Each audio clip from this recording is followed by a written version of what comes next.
Сполучені Штати Америки відклали поставку ракет до систем Петріот Швейцарії, адже пріоритетним напрямком зараз для американських компаній і уряду є Україна, і тому Швейцарія може зачекати. Ну, цілком логічно, в Швейцарії російські ракети і шахеди не літають, як ми знаємо, там цілком спокійна ситуація, тому от, власне, поповнювати їм запаси ракет до Петріотів наразі не горить, не припікає. І про це спершу написав якраз швейцарський таблоїд «Блік» з посиланням на свої джерела. Пізніше інформацію підтвердили в уряді Швейцарії.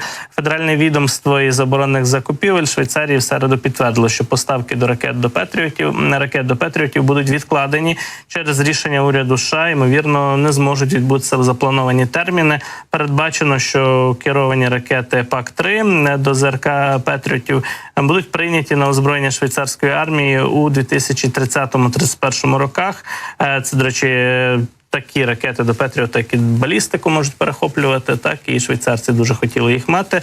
Нині ж ці терміни можуть бути зміщені через передбачене в угоді посилання на форс-мажорні обставини, якими у Сполучених Штатах Америки називають війну в Україні. Непередбачувані виникли обставини, і от швейцарцям доведеться зачекати. Швейцарії знову потрібна незалежна сильна оборонна промисловість, а також диверсифікація закупівель між виробниками і країнами, наголошують у фактично федеральному відомстві оборонних закупівель Швейцарії. Тобто там задумались над тим, що пора самим виробляти дещо, що не можна закупити в американців тут і зараз, або ж знаходити інші, скажімо так, джерела і партнерів для посилення своїх систем ППО. Зрештою, є система САМПТІ європейського виробництва, італійського, французького.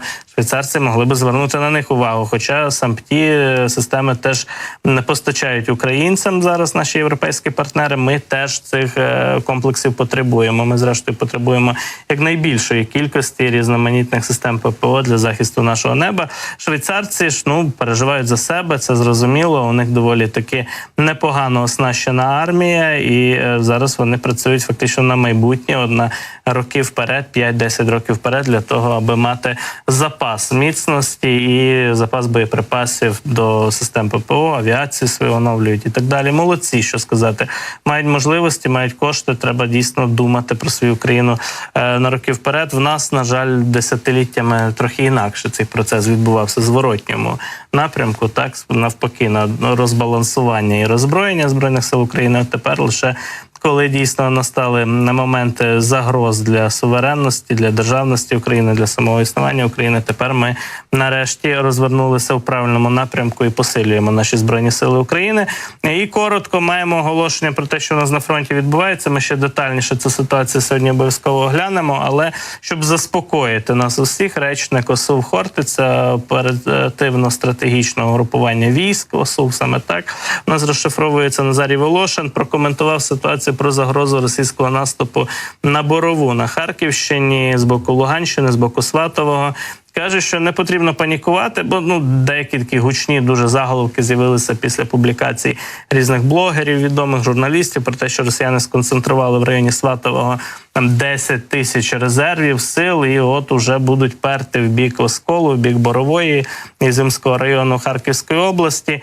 І прокоментував підполковник Назарій Волошин от заяви, зокрема, 3-ї окремої штурмової бригади, яка там тримає оборону, і різних там громадських діячів про те, що є така загроза наступу росіян на Борову.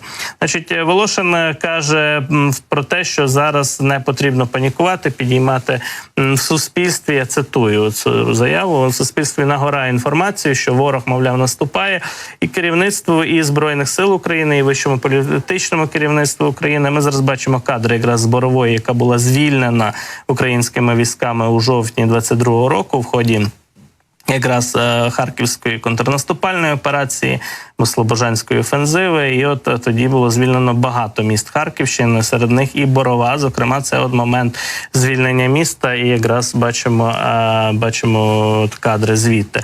Отже, Волошин запевнив, що про ворога все відомо, і наші військові готуються до оборони і посилюють, тому зараз ситуація є контрольованою.